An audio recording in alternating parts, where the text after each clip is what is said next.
आप सभी साथियों को और आदरणीय प्रिंसिपल सर को और यहाँ जितने भी जो मदद में सफाई कर्मी और बाकी लोग लगे हुए हैं, उन सभी को टीचर्स डे की हार्दिक शुभकामनाएं।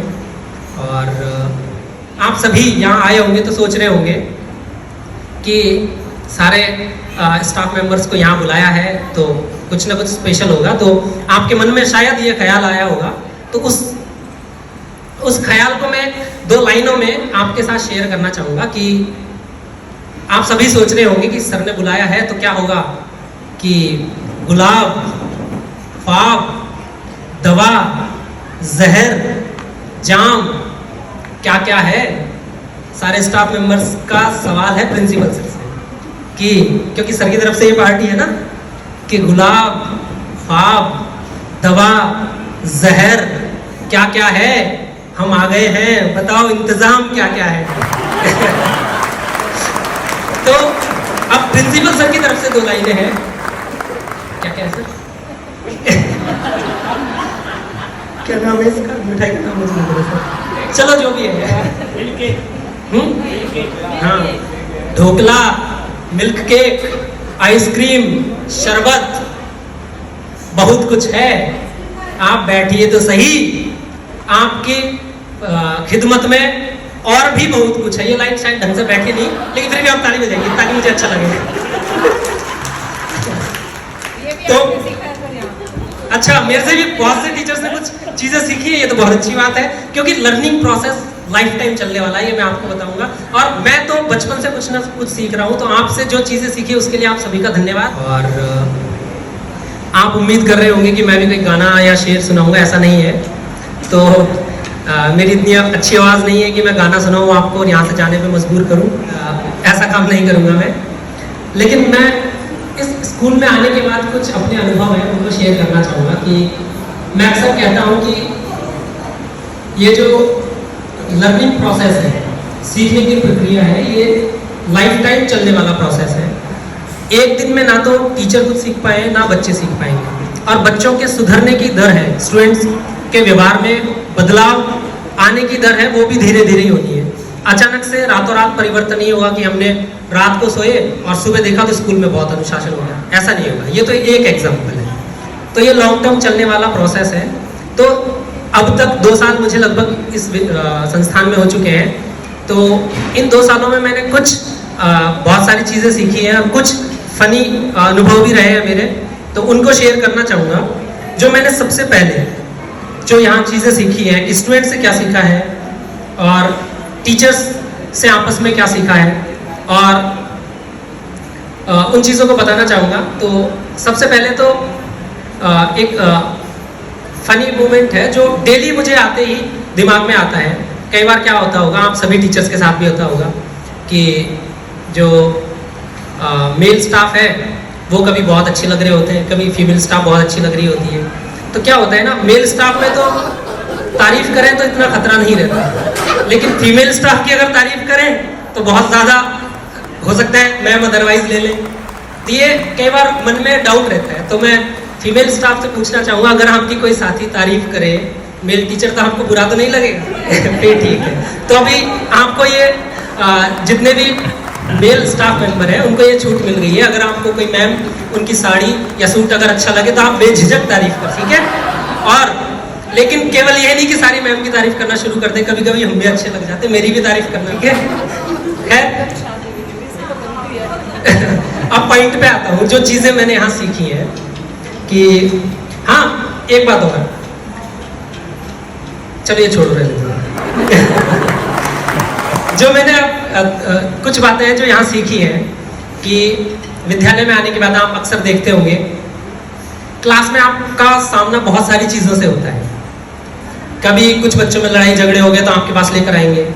तो हर एग्जाम्पल के साथ कुछ कुछ चीज़ें मैंने सिचुएशन भी देखी हैं और मैं उन सिचुएशन को कैसे हैंडल करता हूँ ये बताना चाहूँगा। कि जैसे क्लास में क्या होता है ना, कई बार मान लीजिए 2 बच्चों का झगड़ा हो गया, वो आपके पास आए, तो अब आपके सामने दुविधा है कि किसका पक्ष लें। उनमें से एक बच्चा हो सकता है आपका फेवरेट हो और एक बच्चा ऐसा हो सकता है जिसने आपसे कभी बदतमीजी कर दी हो।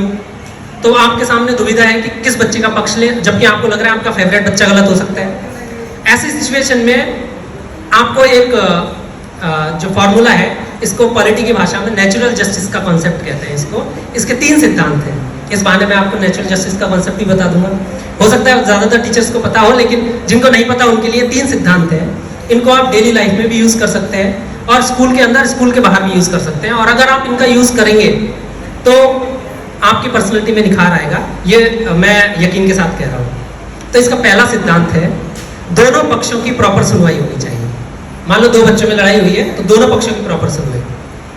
और दूसरा इसका सिद्धांत है कि आप उन दोनों बच्चों के प्रति या विद्यालय के बाहर या संस्थान के बाहर जो भी कुछ आपको ऐसे झगड़ों का सामना करना पड़ता है, वहां डिसीजन लेना हो, तो किसी भी पूर्वाग्रह से ग्रसित ना हो। आप डिसीजन लेते समय प्रिजम्पशन ना बनाए कि आप तो अच्छा ये तो बदमाशी है, मैंने देख लिया, ये तो ऐसा हरकत करते ही रहता है, हो सकता है इसी की गलती है, तो प्रिजम्पशन ना बनाए। और तीसरा और सबसे इंपॉर्टेंट कि अपने मामले में कोई व्यक्ति खुद जज ना बने।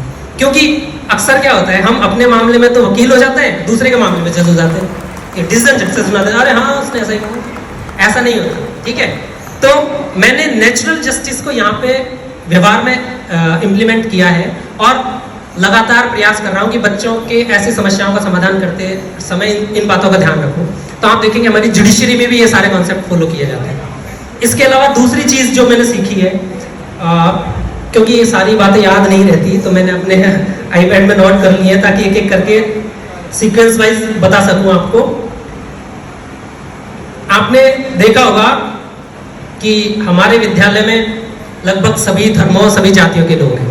तो जो समानता का मूल्य है वो इस विद्यालय में देखने को मिलता है, ये बहुत अच्छी बात है। जो इक्वलिटीज आप देखते होंगे, आपकी क्लास में सभी धर्मों के, सभी जातियों के बच्चे होते हैं, लेकिन आप उन बच्चों को किसी धर्म या जाति के आधार पर तो नहीं तोलते, ये बहुत अच्छी बात है।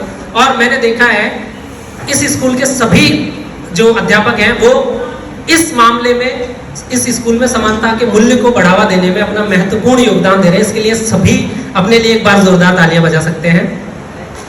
बाकी मुझे लगता है ज़्यादातर टीचर्स खाने में बिजी है, इसलिए या तो उनका हाथ नहीं उठा रहा है या ये बात उनको पसंद नहीं आई। तो मैं एक बार फिर से रिक्वेस्ट कर रहा हूँ कि अपने लिए जोरदार तालियां बजा सकते हैं। हाँ, कुछ के हाथ तो खैर अभी भी नहीं उठे, अब मैं ज़बरदस्ती तो नहीं कर सकता कि आप आओ हाथ ताली बजाओ, ठीक है। अब तीसरी बात, कई बार इमोशंस पे कंट्रोल करना होता है, तो इसको साइकोलॉजी की लैंग्वेज में इमोशनल इंटेलिजेंस बोलते हैं, भावनात्मक बुद्धिमत्ता। तो कई बार क्या होता है, बहुत से बच्चे ऐसे मासूम सवाल लेकर आते हैं, उस टाइम आपको हंसी भी आती है, कई बार बहुत बार गुस्सा भी आता है, और कई बार कोई बच्चा रो रहा होता है तो उस पर दया भी आती है।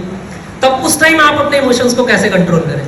बहुत से टीचर साथी तो क्या करते हैं, उनके साथ हंस पड़ेंगे, फिर बच्चे क्या सोचते हैं, अरे सर तो हमारे जैसे ही हैं, तो इनको सर को थोड़ा सा ऐसा किया जा सकता है। तो ये एक सलाह है, हालांकि ज़्यादातर साथी तो इस मामले में परिपक्व हैं, लेकिन मैंने कोई एग्जाम्पल भी नहीं देखा, मैं अपने अनुसार ही बोल रहा हूँ। शायद कुछ कभी कभी, क्योंकि मुझे भी हंसी आ जाती है, कभी इमोशंस को कंट्रोल करना मुश्किल होता है। तो अगर ऐसी कोई घटना हो क्लास में जहाँ आपको बहुत ज़्यादा हंसी आ रही हो, या बच्चे पे दया आ रही हो, या फिर ऐसा लग रहा हो कि 2 बच्चों में झगड़ा हो रहा है और आपको साफ पता चल गया, तो वहाँ इमोशंस को कंट्रोल करना आपकी जिम्मेदारी है और एक सही रास्ता बच्चे को दिखाना। तो इमोशनली इंटेलिजेंट होना मैंने यहाँ सीखा है। तो 2 बातें, पहली समानता, और दूसरा नेचुरल जस्टिस, और तीसरा जो इमोशंस को कंट्रोल करना है ना, वो यहाँ मैंने बहुत बेहतर तरीके से सीखा है। इसके अलावा क्योंकि विद्यार्थियों की समस्या सुनते सुनते एक मैं बेहतर श्रोता बन पाया हूँ। कई बार क्या होता है ना, हमारी सुनने की आदत नहीं होती, तो अब इतने बच्चों को आप डेली सुनते हैं, तो एक अच्छा लिसनर बनना भी बहुत अच्छी बात है अपने आप में। इस बात को तो आप सभी मानते हैं ना, क्योंकि आप अच्छे वक्ता तभी बन पाएंगे जब आप एक बेहतर लिसनर बनेंगे। तो आप स्टूडेंट्स की समस्याओं को सुनते सुनते या स्टूडेंट्स के सवालों को सुनते सुनते एक बेहतर श्रोता भी बन पाए होंगे, मैं उम्मीद कर रहा हूँ। मैं तो अपने अंदर ये सारे परिवर्तन देख पा रहा हूँ। हो सकता है कुछ साथी मेरे इस विचार से सहमत ना हो, लेकिन जैसा कि वाल्टेयर साहब ने कहा है कि हो सकता है मैं आपके विचारों से सहमत ना हो पाऊं, लेकिन विचार प्रकट करने के अधिकारों की आपकी हमेशा रक्षा करूंगा। तो मेरे विचारों की रक्षा करने की जिम्मेदारी आपकी है और आपके विचारों की रक्षा करने की जिम्मेदारी मेरी है, ठीक है। अब इसके अलावा जो समय प्रबंधन है, टाइम मैनेजमेंट, ये भी विद्यालय में आने के बाद बहुत सही तरीके से मैं अपने अंदर परिवर्तन कर पाया हूँ। जैसे सुबह से ही ये टाइम मैनेजमेंट शुरू हो जाता है कि सुबह जल्दी उठना है, उसके बाद स्कूल के लिए तैयार होना है, फिर छोटे छोटे पीरियड्स जो बटे होते हैं, टाइम, छोटे छोटे कालांश, उनको कि कैसे छोटे छोटे टुकड़ों में बांटकर काम को कैसे एक बड़े काम को हल किया जा सकता है। तो बड़ी चुनौती का समाधान छोटे छोटे टुकड़ों में करके किया जा सकता है, ये बात भी मैंने यहाँ सीखी है। इसके अलावा अपने जीवन में बहुत ज्यादा परिवर्तन आया है। हाँ, और अब अंत में आप सोच रहे होंगे, जैसे भूपेंद्र सर ने मेरे कान में ये नहीं कहा, आप सोच रहे होंगे कि जल्दी करो ऐसा भूपेंद्र सर ने इतना बोला है, मलानी सर को बुला देना, ठीक है? तभी मेरे पास टाइम है, अभी और बोर करने वाला हूँ आपको, ठीक है? हाँ, एक बात और कि पब्लिक डीलिंग भी सीखी है मैंने यहाँ पे। पब्लिक डीलिंग कैसे, कई बार पेरेंट्स के जो बच्चों के पेरेंट्स आते हैं यहाँ, तो उनसे डील करना, कैसे आपको इमोशंस पे कंट्रोल करना है। और जैसे यहाँ से आगे अगर आप बढ़ते हैं, यहाँ से दूसरी जॉब में जाते हैं, जैसे प्रिंसिपल सर तो पब्लिक डीलिंग से भली भांति परिचित है सर?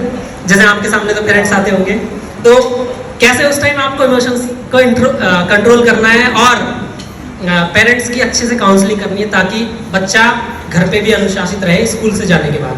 ये सारी चीज़ें मैंने अपने जीवन में सीखी है, और लिस्ट काफ़ी लंबी है, सारी बातें नहीं बताऊंगा, लेकिन मुझे लगता है कुछ के चेहरे से लग रहा है कुछ साथी बोर हो चुके हैं, तो मैं समय का ध्यान रखते हुए और आपके चेहरे की उदासी देखते हुए अपनी वाणी को यही विराम देना चाहता हूँ। लेकिन तो अब मुझे आपसे अनुमति मिल गई है, तो जो मैम जिस दिन अच्छी लगेगी तो तारीफ करूंगा मैं, ठीक है? और हाँ, टीचर साथी मेरे को, प्रिंसिपल सर आप बहुत अच्छे लग रहे हैं लेकिन मैं 4 लाइनें कहकर अपनी बात समाप्त करता हूं कि राकेश सर बैठे ना यहीं, हाँ तो जो आपने कहा था उसके जवाब में कुछ पंक्तियां हैं कि मोहब्बत भी मुसीबत है, क्या करें? मोहब्बत भी मुसीबत है, क्या करें? मगर अपनी जरूरत है, क्या करें? हम उससे बचकर तो चलना चाहते हैं, हम उससे बचकर तो चलना चाहते हैं, मगर वो वाकई खूबसूरत है, क्या करें?